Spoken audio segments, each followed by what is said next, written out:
सुप्रभात प्यारे बच्चों। कक्षा 9th का हमने पिछले पीरियड में एसएसटी के भूगोल पोर्शन का लेसन किया था। भारत, आकार और स्थिति के बारे में हमने पढ़ा था। जैसा कि पीरियोडिक टेस्ट के बारे में पता है, हिस्ट्री का फर्स्ट लेसन आएगा फ्रांसीसी क्रांति।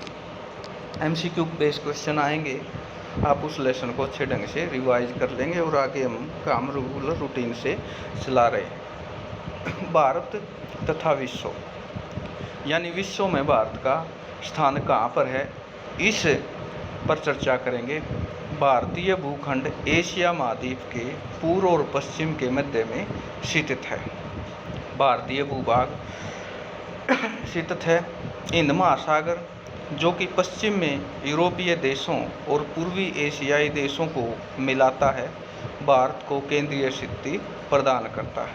देखिए, दक्षिण का पठार हिंद महासागर के शीर्षवत फैला हुआ है और पश्चिम एशिया, अफ्रीका और यूरोप के देशों के साथ साथ पूर्व एशिया के देशों से भी पूर्वी तट के माध्यम से निकटतम संबंध बनाए हुए हैं। हिंद महासागर में किसी भी देश की तटीय सीमा भारत जैसी नहीं है। भारत की इसी महत्वपूर्ण स्थिति के कारण इस महासागर का नाम इस देश का नाम भारतवर्ष पड़ा। यहाँ पर आप एक मैप में देखेंगे कि दक्षिण से उत्तर और पूर्व से पश्चिम भारत की दूरी कितनी है। यदि बात करें हम पूर्व से पश्चिम की, तो ये दूरी है 2933 किलोमीटर और उत्तर से दक्षिण की बात करें 3214 किलोमीटर और इसका क्षेत्रफल है जो वो 32.80 लाख वर्ग किलोमीटर है। यहाँ पर कुछ एक संकेत दिखाए गए हैं। अंतर्राष्ट्रीय जो व्यापार के मार्ग हैं भारत के, यानी समुद्री मार्ग, उनके बारे में चर्चा की गई है। इस मैप में आप देखेंगे कि किस किस देशों के साथ हमारे किस प्रकार से किस समुद्री मार्ग से जुड़े हुए हैं। भारत विश्व के देशों के साथ संपर्क युगों पुराना है, परंतु यह संबंध समुद्री जलमार्गों की अपेक्षा भूभागों से होकर उत्तरी पर्वतों के दर्रों से अनेक यात्री प्राचीन काल में भारत आए, जबकि समुद्री मार्ग बहुत समय तक ज्ञात नहीं थे। इन मार्गों के प्राचीन समय में विचारों और वस्तुओं का आदान प्रदान होता रहा। भारत का पश्चिमी, मध्य और पूर्वी एशिया तथा दक्षिण एशिया के पड़ोसी देशों के साथ एक अद्भुत संपर्क रहा। इसी प्रकार उपनिषदों के विचार, रामायण तथा पंचतंत्र की कहानियाँ, भारतीय अंक एवं दशमलव प्रणाली आदि संसार के विभिन्न भागों तक पहुँच सके।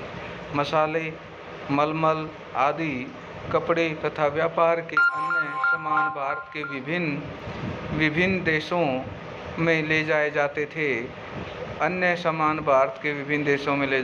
इसके ऊपर यूनानी स्थलाकला, पश्चिमी एशिया की वास्तुकला के प्रतीक मीनारों तथा गुंबदों का प्रभाव हमारे देश के विभिन्न भागों में देखा गया। भारत के पड़ोसी देश कौन से हैं? भारत एशिया के महत्वपूर्ण स्थान है। भारत में 28 राज्य, 9 केंद्र शासित क्षेत्र हैं। भारत के भूमि में सीमाएं उत्तर पश्चिमी में पाकिस्तान और अफगानिस्तान के साथ, उत्तर में चीन, नेपाल, भूटान तथा पूर्व में म्यांमार, बांग्लादेश के साथ इसकी दक्षिण समुद्र के पास हमारे पड़ोसी 2 द्वीप समूह राष्ट्र श्रीलंका तथा मालदीव है।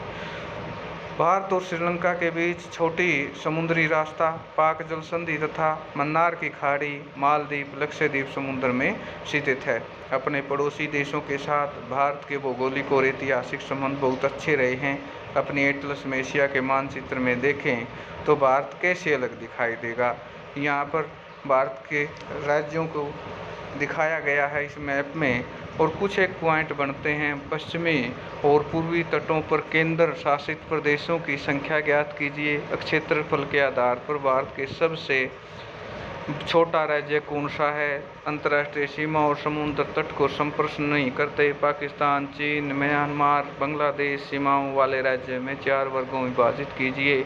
उदाहरणतः इन राज्यों में एक वर्ग रखिए जिनकी सीमाएं पाकिस्तान से मिलती है और इसी तरह अन्य देशों में वर्ग बनाइए। यहाँ पर इसके जो क्वेश्चन बनते हैं वो ये है, इस प्रकार से आप देखेंगे कि निम्नलिखित में से उपयुक्त कर्क रेखा किस राज्य में से नहीं गुजरती।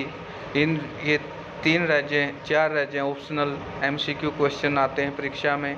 भारत का सबसे पूर्वी देशांतर कौन सा है? उत्तराखंड, उत्तर प्रदेश, पश्चिम बंगाल की सीमाएं किस देश को छूती है? ग्रीष्म काल में आप यदि कवरती जाना चाहें तो किस केंद्र शासित क्षेत्र में जाएंगे?